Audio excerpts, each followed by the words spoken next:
দিলে খোদা সহে না, আল্লাহ নবীজির দয়া তারা পাবি না।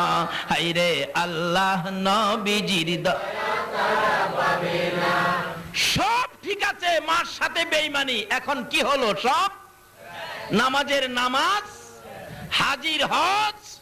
এক হাজি সাহেবের জীবনী খুলে দেখি, উনি 39 বার হজ করছে।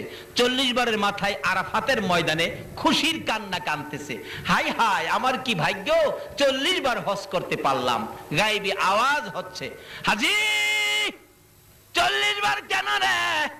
40,000 বার যদি হায়াত পাইয়া হজ করো, তোমার হজ কবুল হবে না। হাজি বলেন, এ কি আশ্চর্য, কেন আমার হজ কবুল হবে না?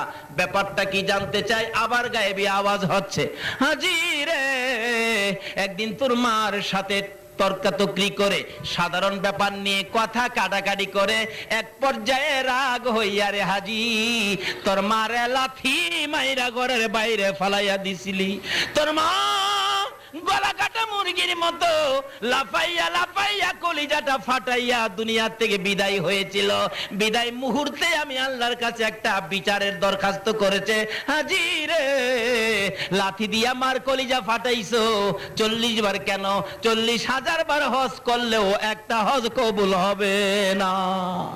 কারণ নবী বলেছে তোমার